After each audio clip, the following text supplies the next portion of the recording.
Salam pemirsa, jumpa lagi di channel Mata Ketiga. Hari ini kita akan mengangkat sebuah topik lama ulasan baru terkait keberadaan Atlantis. Dalam beberapa dekade terakhir, sejumlah tempat telah dipilih sebagai situs potensial termasuk Kreta, Atlantik, dan bahkan Antartika. Berikut mari kita telusuri lebih jauh misteri ini. Bumi memang menyimpan banyak misteri yang hingga kini belum terpecahkan, meski teknologi telah berevolusi menjadi lebih canggih. Salah satunya adalah lingkaran misterius yang bernama The Sahara Eye. Struktur yang bahkan terlihat dari luar angkasa tersebut berada di lautan pasir gurun Afrika. Fenomena aneh itu berada di wilayah padang pasir seluas 40 km di Mauritania. Keberadaannya yang begitu besar dan luas membentang membuat The Sahara Eye atau mata Sahara menjadi satu hal yang menarik untuk diselidiki lebih mendalam. Pada tahun 1965, Amerika Serikat meluncurkan misi eksplorasi ruang angkasa berawak yang disebut Proyek Gemini. Ketika kedua astronot berada di luar angkasa ratusan ribu meter dari permukaan bumi, dan seperti yang dipersyaratkan oleh NASA, mereka harus mengambil fotonya. Namun, saat itu mereka tiba-tiba merasa seolah-olah ada yang mengawasi mereka dengan seksama. Setelah dilihat lebih dekat, ternyata itu adalah sebuah mata besar yang terlihat mencolok. Objek itu tertanam di gurun Sahara dan bentuknya sangat mirip dengan mata manusia, berupa struktur lingkar melingkar. Lingkaran di tengahnya terlihat seperti pupil manusia. Struktur oval terluar terlihat seperti kelopak mata. Sekilas terlihat seperti mata manusia. Itulah sebabnya mengapa disebut mata Sahara.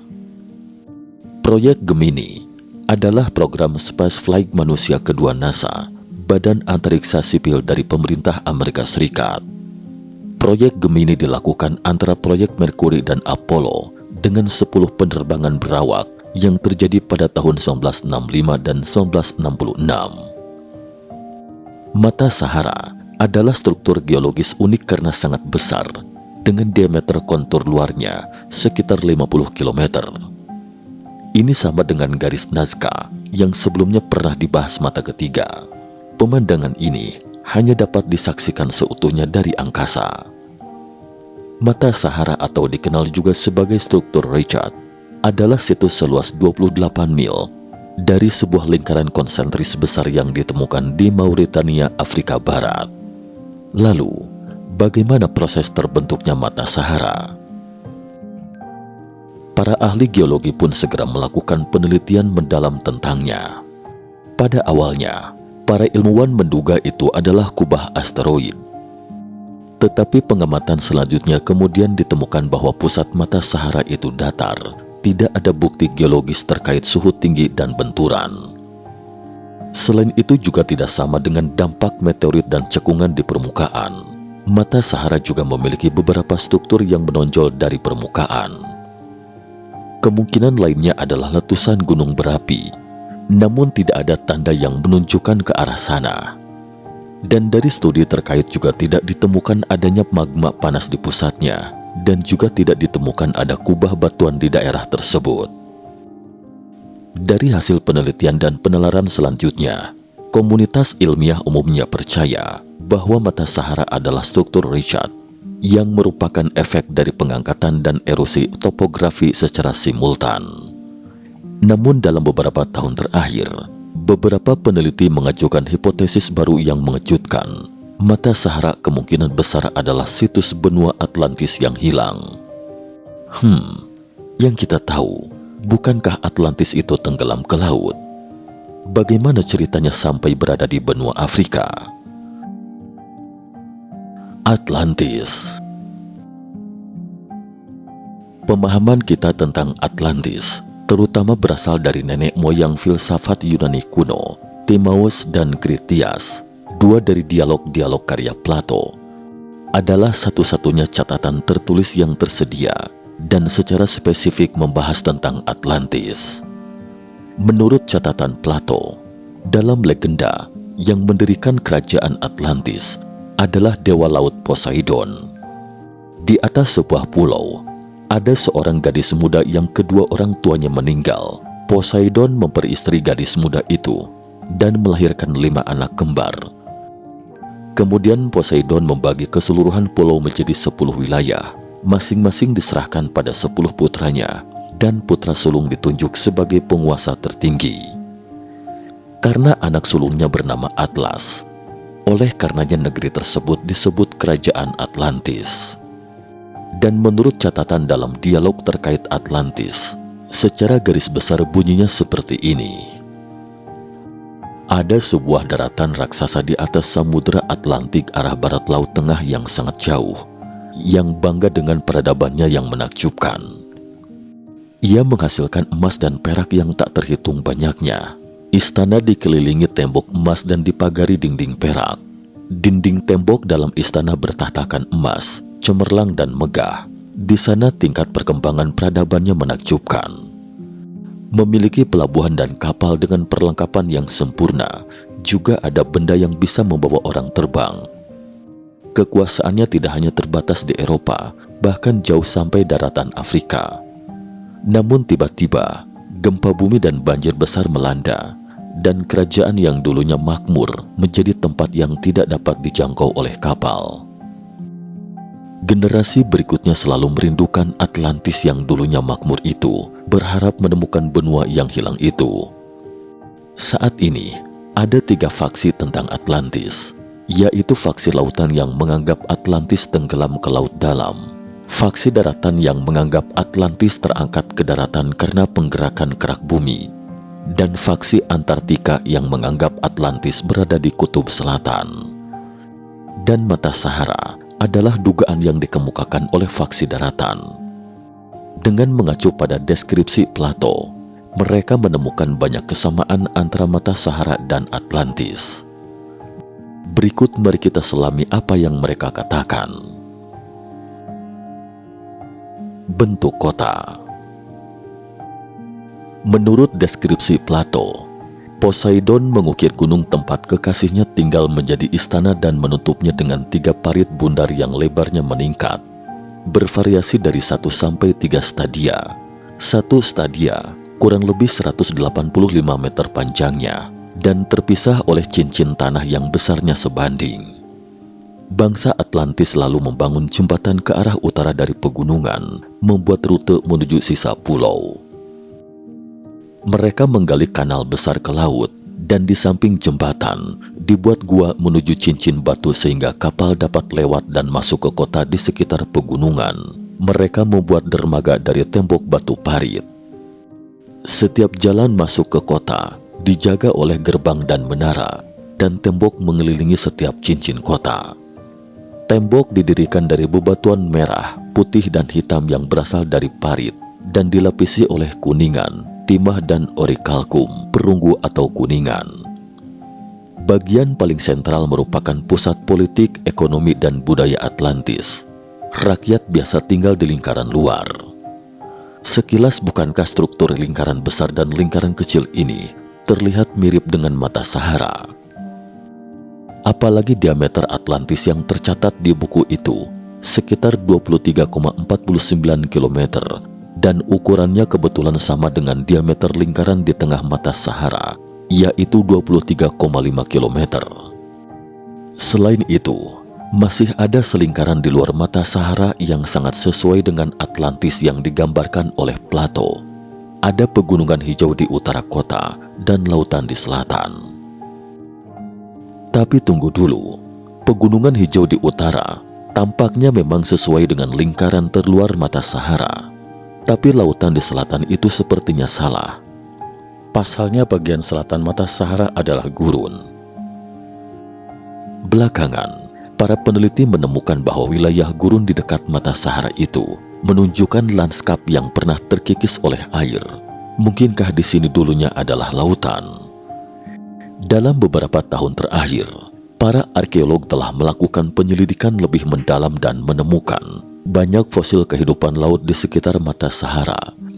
Bahkan fosil kehidupan laut juga ditemukan di batu-batu yang digunakan untuk membangun piramida di bagian paling timur gurun Sahara. Mungkin di sekitar mata Sahara, dulunya memang pernah tenggelam oleh lautan. Kemudian air laut surut dan membentuk struktur seperti bekas terjangan air. Menurut deskripsi Plato, Atlantis sangat kaya dan menghasilkan aneka buah-buahan dan sayuran. Saat ini, ada beberapa sarjana yang menegaskan bahwa gurun Sahara tidak selalu tandus seperti ini. Menurut sebuah artikel di majalah Science Scientific American, antara 11.700 dan 5.000 tahun yang lalu, Sahara dulunya memiliki sungai dan saat puncak, skalanya setara dengan sungai terbesar ke-11 di dunia saat ini. Selain itu, berkat teknologi pencitraan radar, beberapa peneliti juga menemukan sebuah jaringan sungai besar di bawah gurun di Mauritania, negara di mana mata Sahara ini berada. Sungai itu membentang lebih dari 500 km dan mengalirkan air ke Sahara Barat ratusan mil. Jadi selama waktu itu, tanah itu dulunya adalah oasis. Tetapi karena perubahan iklim yang tiba-tiba mengubahnya dari danau dan padang rumput yang dipenuhi dengan kuda Nil dan jerapah menjadi gurun yang luas. Produk utama. Plato juga menyebutkan bahwa Atlantis adalah negeri kerajaan yang kaya akan emas, perak dan orichalcum, serta membuat banyak senjata. Kita tahu apa itu emas dan perak, tetapi tidak tahu apa itu orichalcum, karena dapat digunakan untuk membuat senjata, sehingga secara umum dianggap orichalcum adalah biji besi atau biji tembaga. Kebetulan Mauritania, negara tempat mata Sahara itu berada, merupakan negara tambang terbesar kedua di Afrika. Mineral utamanya adalah emas, perak, besi, dan tembaga. Kebetulan lainnya adalah, menurut deskripsi, bahan bangunan berwarna merah, hitam, dan kuning digunakan untuk membangun Atlantis, dan batu merah, hitam, dan kuning semacam itu ditemukan di dekat mata Sahara. Beberapa batu bahkan berwarna hitam di bagian luar dan kuning atau merah di bagian dalam. Menurut catatan Plato, ada gajah di Atlantis. Meskipun tidak ada lagi gajah di Mauritania, tapi di sini dulunya pernah menjadi tempat kawanan gajah yang sepertinya sesuai dengan deskripsi Plato. Legenda. Sebelumnya disebutkan bahwa putra sulung dewa laut Poseidon bernama Atlas yang merupakan Raja Atlantis. Dan menurut legenda Mauritania, nama raja pertama mereka adalah Atlas. Selain itu, ada yang menemukan peta kuno yang dibuat berdasarkan penulis dan sejarawan Yunani kuno, Herodotus. Herodotus suka berkelana dan mencatat apa yang dilihat dan didengarnya, kemudian merangkumnya menjadi sebuah buku berjudul Historia. Historia adalah karya prosa pertama yang di dalamnya terdapat informasi tentang Atlantis yang juga sepenuhnya diturunkan dalam sejarah sastra barat. Karenanya Herodotus dihormati sebagai bapak sejarah. Dalam peta Herodotus ini disebutkan tentang Atlantis dan lokasinya kira-kira terletak di Mauritania sekarang, tepatnya di mata Sahara. Di sana ada pegunungan di sisi utara yang disebut Pegunungan Atlas. Karena banyak kesamaan atau kebetulan, sehingga banyak faksi darat Atlantis percaya bahwa mata Sahara adalah situs Atlantis. Tapi ada satu poin yang masih membingungkan. Menurut catatan, Atlantis adalah sebuah pulau di Samudra Atlantik. Lantas bagaimana ceritanya sekarang menjadi bagian dari benua Afrika? Sekitar 13.000 tahun yang lalu, bumi berada pada periode Drias terkini yang terkenal dalam sejarah. Dunia memasuki zaman es besar, dan pada masa tersebut terjadi banjir besar yang menghancurkan dunia. Menurut beberapa peneliti, air membanjiri hingga mencapai leher Sphinx, meninggalkan garis-garis akibat erosi air di patung Sphinx, dan juga meninggalkan moir atau pola tidak beraturan misterius di dataran tinggi Columbia pada ketinggian 1.500 meter di atas permukaan laut. Dan Atlantis juga tenggelam ke dasar laut selama periode ini. Lalu, bagaimana Atlantis muncul kembali? Karena para ahli geologi menemukan tanda-tanda aktivitas gunung berapi di dekat mata Sahara, jadi muncullah dugaan liar bahwa Atlantis berada di tepi lempeng benua Afrika yang dulunya relatif rendah, sehingga air laut menenggelamkan sebagian besar daratan, membuatnya terlihat seperti sebuah pulau. Setelah banjir besar surut dan lebih dari 10.000 tahun pergerakan kerak dan dampak vulkanik, lempeng benua ini naik hingga akhirnya mencuat ke permukaan dan menghubungkan dengan benua Afrika. Atlantis telah hancur selama lebih dari selaksa tahun, namun minat orang-orang terhadapnya justru bertambah. Peradaban luar biasa yang jauh melampaui peradaban manusia saat ini, dengan teknologinya yang sangat maju, mengapa tidak luput dari nasib kehancuran? Orang-orang yang mencari keberadaan Atlantis, beberapa di antaranya hanya demi mendapatkan teknologi tingginya yang tidak diketahui manusia, dan beberapa di antaranya untuk memahami periode sejarah itu dan belajar dari sejarah masa lalu. Saat ini, ada seorang di dunia yang dapat mengingat kehidupan sebelumnya di Atlantis, yaitu Ingrid Bennett.